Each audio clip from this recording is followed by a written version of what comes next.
when you get into things like autonomous weapons and you could potentially have AI making decisions about who lives or dies, that becomes a big issue. That raises a lot of significant ethical questions and a lot of concerns about how do we ensure that this sort of AI is making the right decision or ethical decisions or is even being respectful of human life. That's kind of what I get at with the book, is just to sort of think about these highly critical applications of AI and maybe stepping back with what I would call epistemic humility.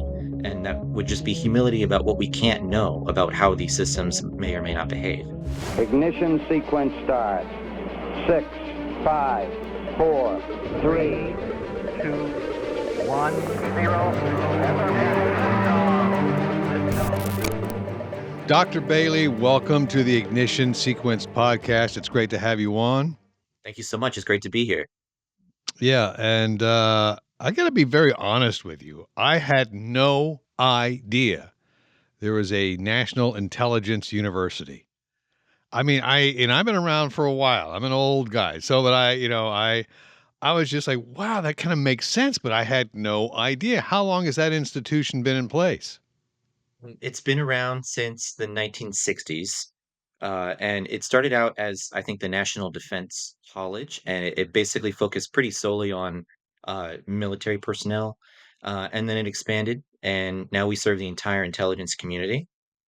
So we serve both military and government civilians in the intelligence community and provide master's level and bachelor's level education in a variety of different areas. So students can concentrate in areas related to technology intelligence, which is where I work, or they can focus on geostrategic kinds of issues, focusing on specific specific threat actors or other types of what I would consider like horizontal types of issues like economic security and those sorts of things. So this isn't a university that a senior in high school could apply to and get into. You already have to have a degree and be within the government intelligence community to go here to get further training.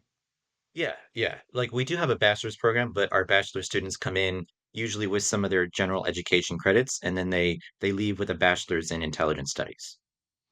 And how do you get that? I mean, how do you even apply for something like that? Do you have to prove that you can hack your high school transcript and change your grades and then prove that they can? I mean, how do you get in, how do you even get into the national university, international intelligence university?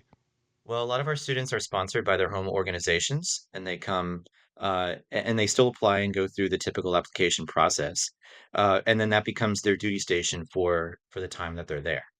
Yeah. And then we have others who come on their own time, and they might go like on the weekend or in the evening, and they apply just like they would to any other university.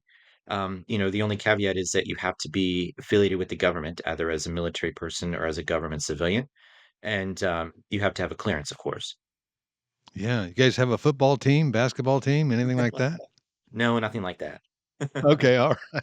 Now I know I'm having some fun over Yeah, the topic and everything, but what you do is very, very serious and very, very integral to the protection of the nation, the intellectual property of the nation, government assets, things like that. Kind of tell us what is the purpose of this university and the students, and areas of study and concentration do they focus on? absolutely.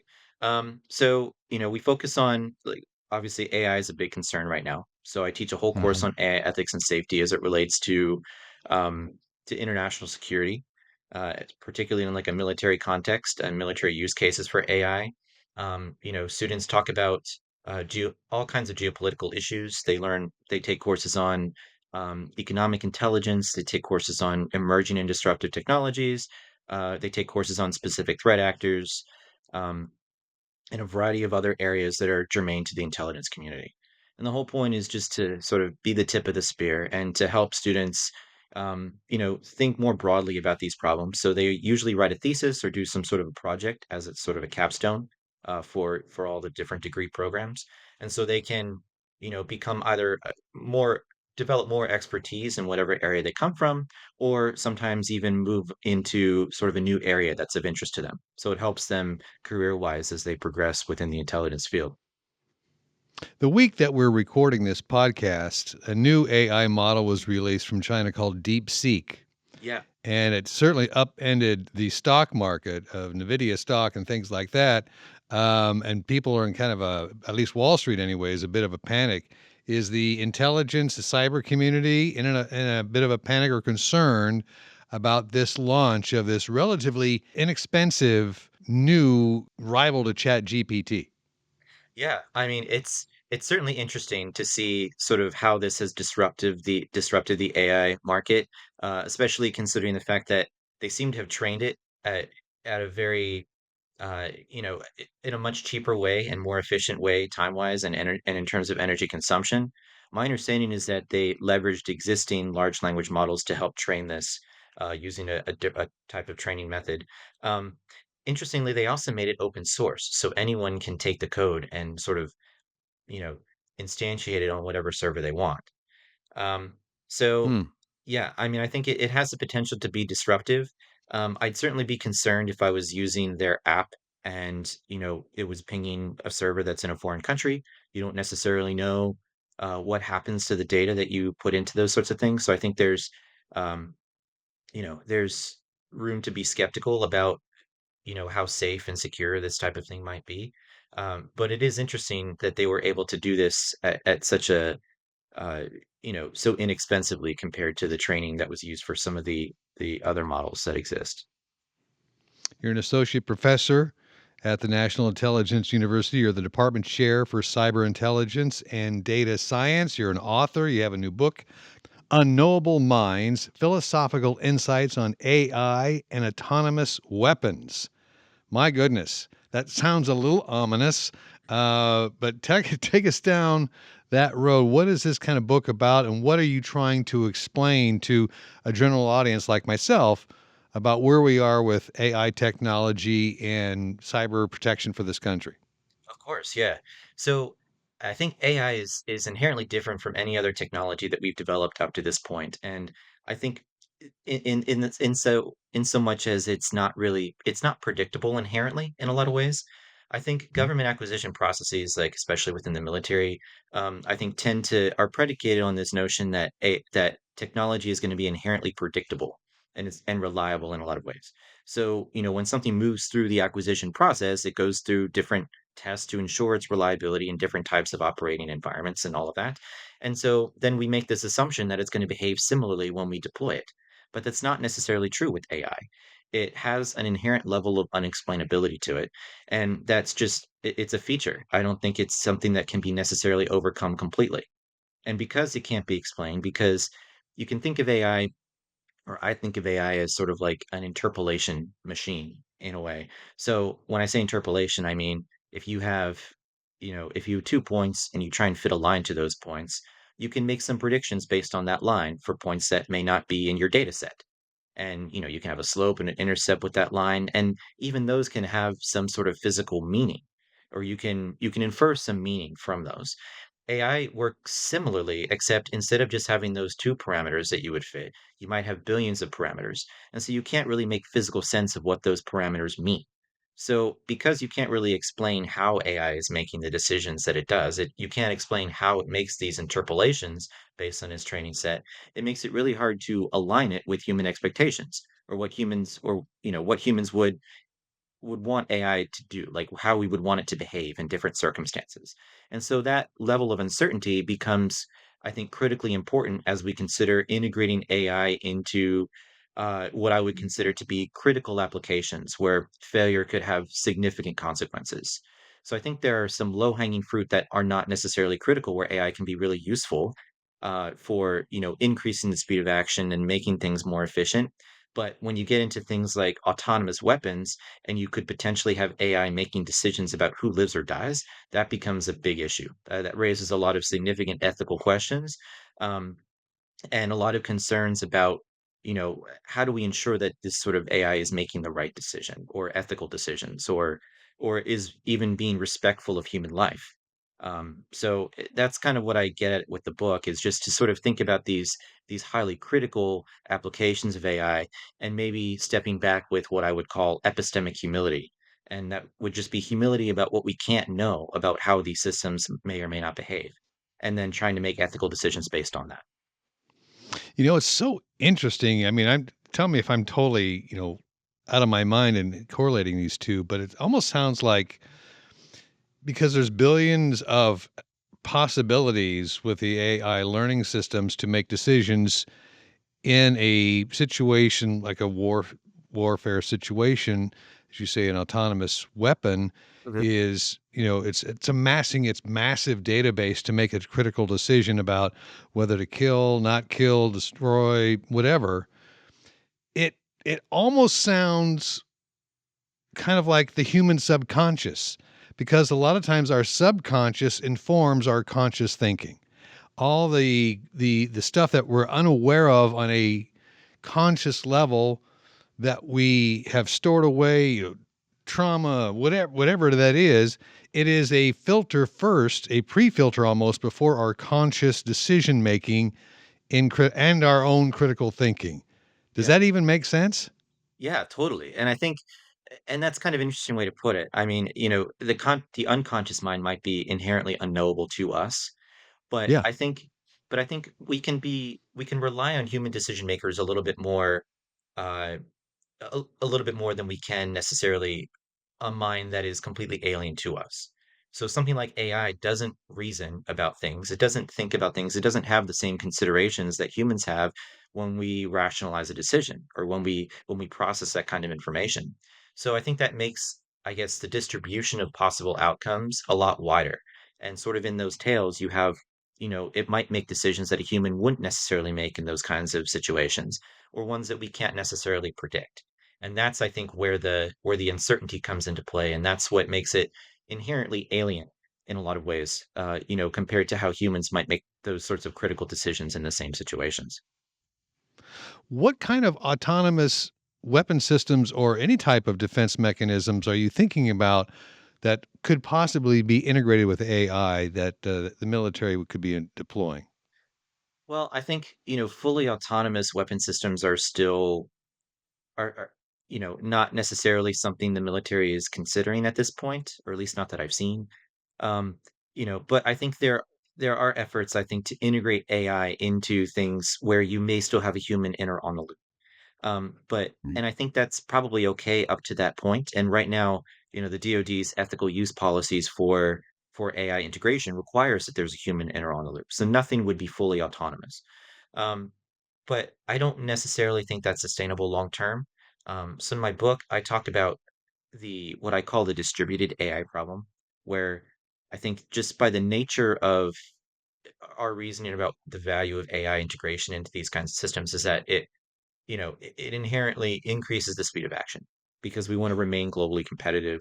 We want to, we want to be able to, we want to have the best types of systems so that we can maintain, our status as the leader militarily speaking.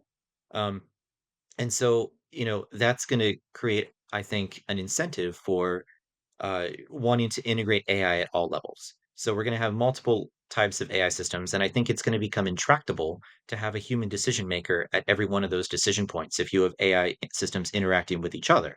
So ultimately, there's going to be, I would say, a removal of a human from that loop at certain points. And that's where you might have this propagation of this type of uncertainty or these bad decisions. If you have one AI system making some decision that then informs another AI system and informs another one, and then it sort of cascades through the already chaotic, battle space. Um, and I think that could lead to some problems down the road. Do you envision a possible Doctor Strangelove doomsday scenario with AI? I The think, movie Doctor Strangelove is hilarious, by the way, but it's also yeah. terrifying at the same time. Absolutely. Yeah. I mean, I think a lot of people, when they think about AI, they like to focus on the long-term existential risks of AI, or You're they right. they get into their head like this idea of like a Terminator-like scenario where you have this AI singleton that wants to destroy humanity for for some reason. And I think those are interesting to think about. But I think the real problem is not necessarily the more short-term problem, I'll say. I won't speculate about what could happen, 1,000 years from now or however long, but um I think the real short-term problem is this propagated uncertainty in AI systems that we already have. It's not necessarily having some what we call artificial general intelligence or artificial super intelligence that decides to enslave humanity. Um, but more just this uncertainty in terms of how it's going to behave. And then we have these unexpected outcomes. And if you put AI in charge of some sort of system that's critical, where failure could have significant consequences, then that could be bad. And that wouldn't just necessarily be like military systems that make life or death decisions, but it could also be like putting AI in charge of a power grid. And then all of a sudden it makes some bad decision and everything shuts down or it gets hacked or all these different other types of things that we can't necessarily predict. You talk about existential risk. You've talked about the concept of AI potentially being the great filter in the context of the Fermi paradox. Could you Yeah. please, and I had not heard of the Fermi paradox and I read about it, but could you please explain what the Fermi paradox is and how you write about that in your book and explain what AI could or could not do with it? Yeah. So um that's more of a long-term risk of AI and something that I like to sort of speculate on. So the Fermi paradox is this idea that that if the universe is so vast, why have we not identified other intelligent life in the universe? And Mhm. so, one possible explanation for this is this idea of the great filter, where there's something that happens over the course of the evolution of intelligent life that basically cuts it off.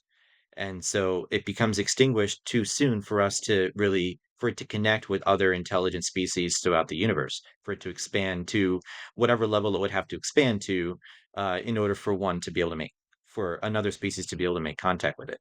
And I'm interested in how humans relate to technology and what that means, uh, for our humanity and what it means for sort of our overall existence. And it kind of got me thinking about this problem. And I think the Fermi like solution or potential causes of the Fermi paradox or the great filter I think are usually, they're usually grouped into like what you would consider naturalistic causes. So you might have like an asteroid impact or some sort of natural astrophysical process that might wipe out life at certain points in time where it never gets to the point where it can fully engage with the rest of the universe or other living systems that emerge. Or you could also have at the later end of the filter something that is anthropogenic, so something that's created um, by the species itself that actually ends up wiping it out. So, Right. that could be like Self-destruction. exactly Self-destruction. self-destruction through like nuclear war or other types of Right. things.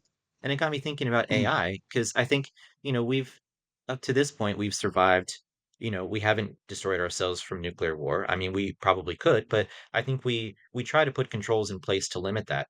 But AI is a little bit different. Like AI is something new and AI could, perhaps it could be something that wipes us out.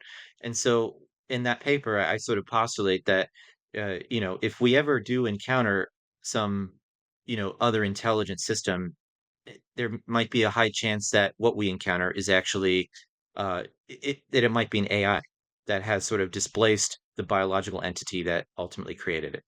And if we do find that, then that might be evidence that, that a technology that we create might one day wipe us out. And that is really what, sort of what befalls the fate of any sort of intelligent species, which is Yeah. disconcerting.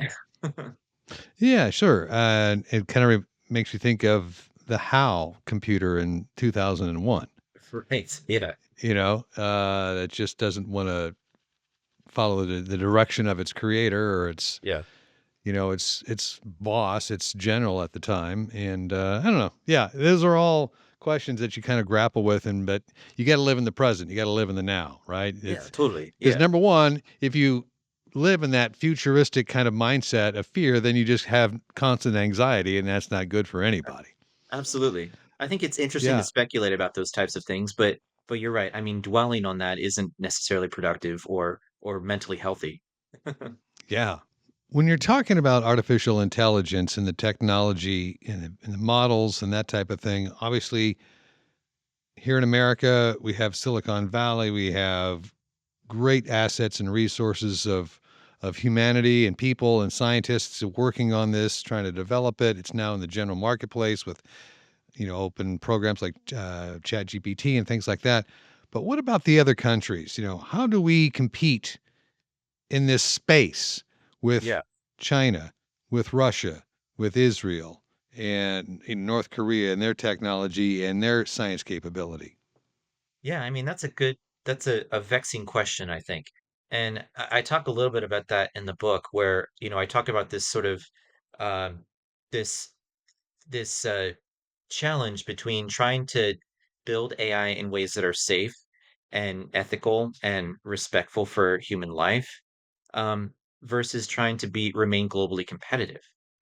We may encounter, adversaries who may not have the same views about appropriate limitations for AI use in certain types of critical instances. So how do you remain globally competitive in that?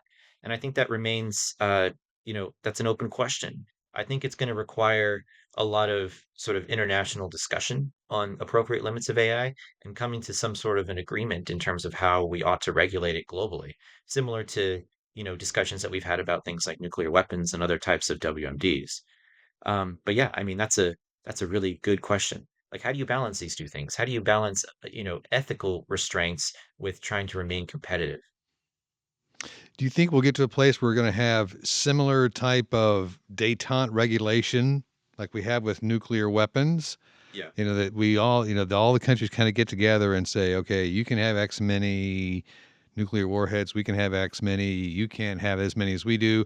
There's some kind of a mutually assured destruction agreement kind of in place.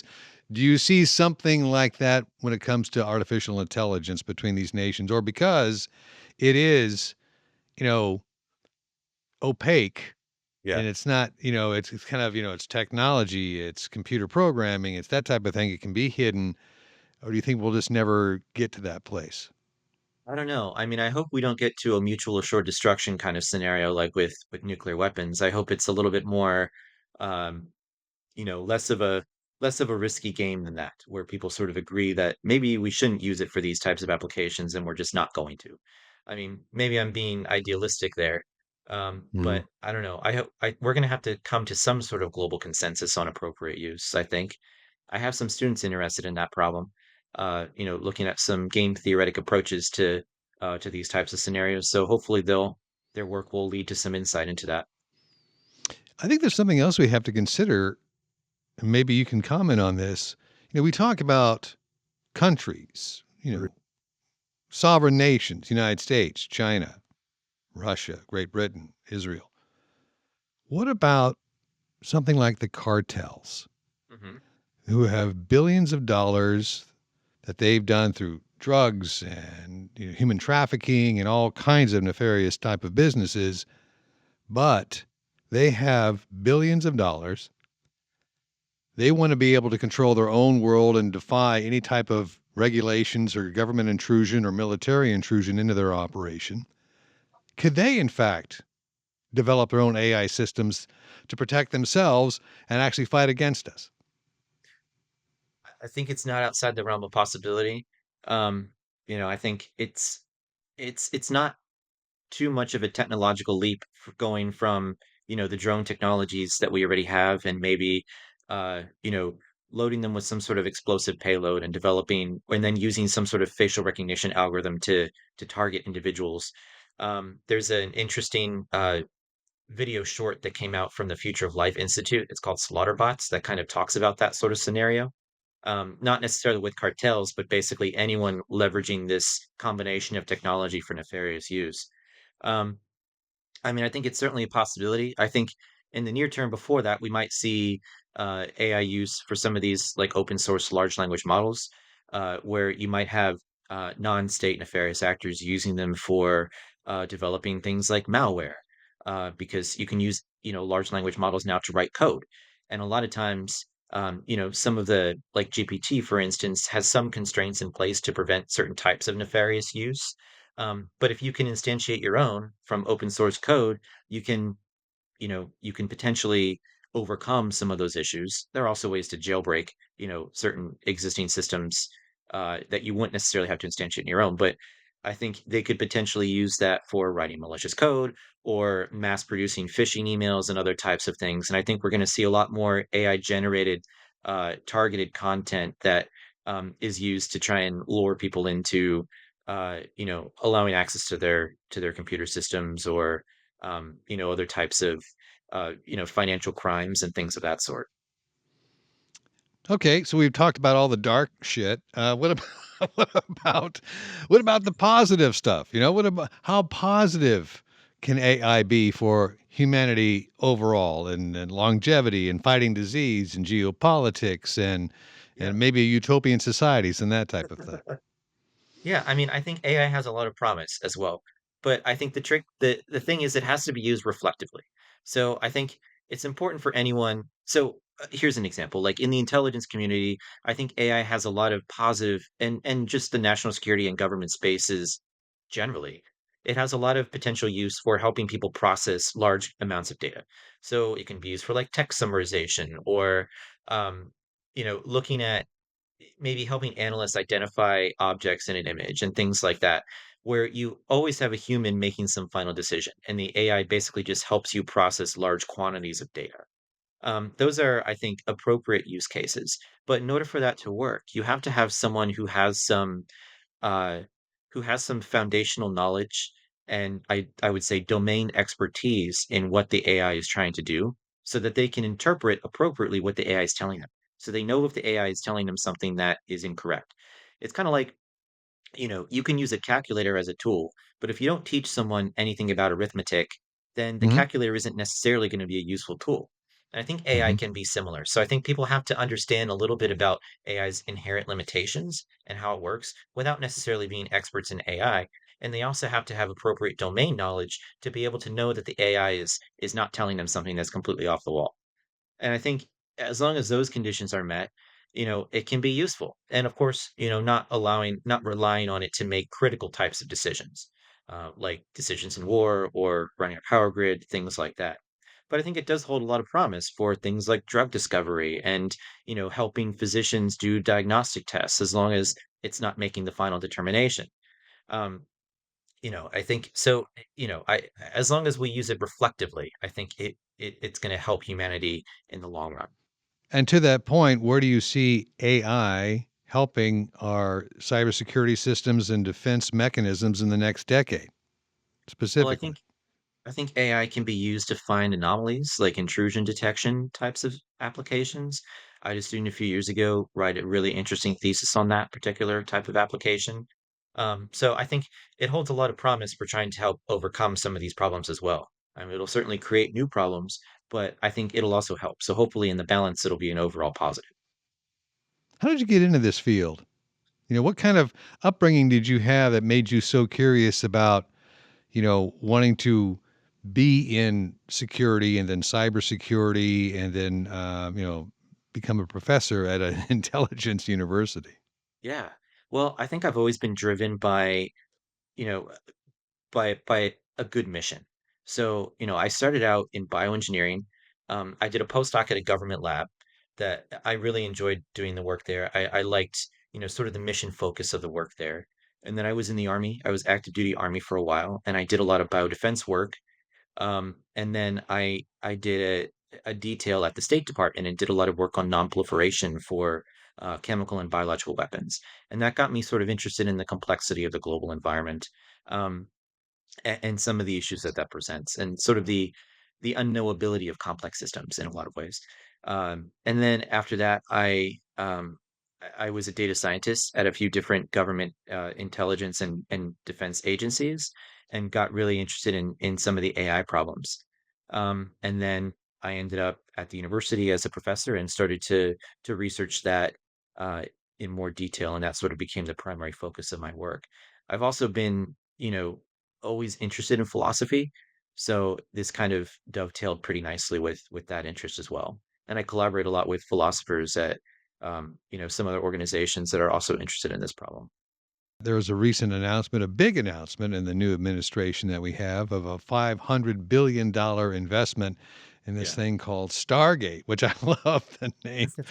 I love they just pick these names that are in pop culture references and stuff. But now this Stargate project, tell us about what that means. This $500 billion investment, and you've got contributors like OpenAI and SoftBank and Oracle and MGX and all these mega companies being involved in this and working together instead of competitively. They're working together for the benefit of the country. What's at stake and kind of what's going to be happening, do you think? Well, I mean, I think it's good to try and uh, encourage research in this area. My only concern with that is I hope that, anyone who's involved in that kind of research does it smartly. So I wouldn't want to see the money being an incentive to develop technology at a pace in a way that outpaces our ability to reflectively understand its appropriate use, if that makes sense. So I wouldn't want to Right. have, I wouldn't want to have like accelerated technology development without our really understanding the risks of that technology and the appropriate use cases for that. Not only is there a national intelligence university, but there's this conference called MindFest, Mhm. and you're going to be a featured speaker, right? At this MindFest? Yeah, I try to go every year. So my friend and collaborator Susan Schneider runs it at Florida Atlantic University. She's a Okay. philosopher and she's a director of the Center of the Future Mind there. And she and I collaborate a lot on some of these AI safety issues. She's interested in, so it attracts a lot of really interesting people who are philosophers, engineers, physicists, kind of across the board.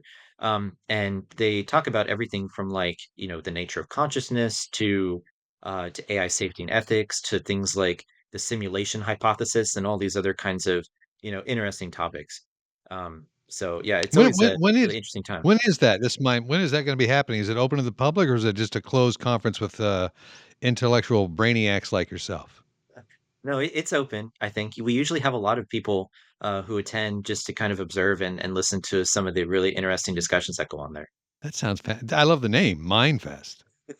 It's great minds coming together. We like to ask all of our guests on our podcast, one question, and that is, what do you think about? What is kind of noodling away in your brain that maybe keeps you up at night and you just kind of wonder but it just constantly kind of pops into that brain. What's the one thing Yeah, you're worried or not worried, but think about constantly? yeah. So I'm always really interested in kind of like the inherent limits of prediction and what we can know. And I think that I kind of really got thinking about that when I wrote this book, because I started thinking about complex systems and, which is sort of like an interdisciplinary framework for looking at how, like how you get these sorts of emergent properties in things that you can't fundamentally explain necessarily. So I often use the analogy of like, certain physical phenomena that we can observe you can map it to some sort of an abstraction and make some sense of it. So like, physical laws can be used to describe an object moving through space with a relatively high level of predictability and fidelity. But then you have systems like an economy or a market emerging in an economy, and you can't necessarily predict that using any sort of a deterministic function.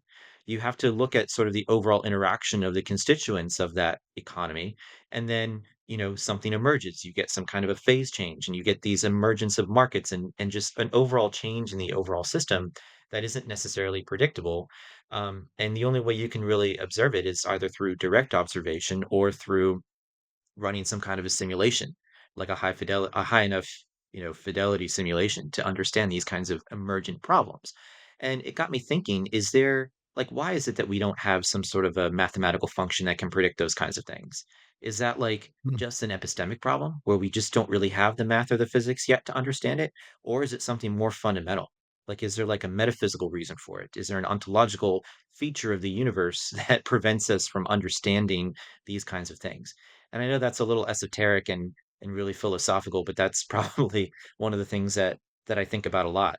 I think it even has some practical implications because it has some implications for the very nature of intelligence and what we can know and what we can predict, and how prepared we can actually be for um, for maintaining uh, you know for maintaining decision advantage, uh, and all of Wow, that. So yeah. that's a lot to think about. But then you're a PhD level professor, associate professor at National Intelligence University, so you can handle it. My head would explode, thinking about what you just described, but obviously you have the capacity to do that. So thank God there are people like you walking around on the planet. Dr. Mark Bailey, the book is called Unknowable Minds Philosophical Insights on AI and Autonomous Weapons, available wherever you get books. And Dr. Bailey, thank you so much for being on Ignition Sequence. Hope to see you again. Thank you, John. It's been great. Ignition Sequence is produced by Accelerator Media, a nonprofit organization dedicated to inspiring a lifelong pursuit of knowledge. Join us every week as we dive into the science, the stories, and the extraordinary journeys that challenge our understanding of the world. Subscribe now and ignite your curiosity with us. Ignition Sequence. Listen, learn, repeat.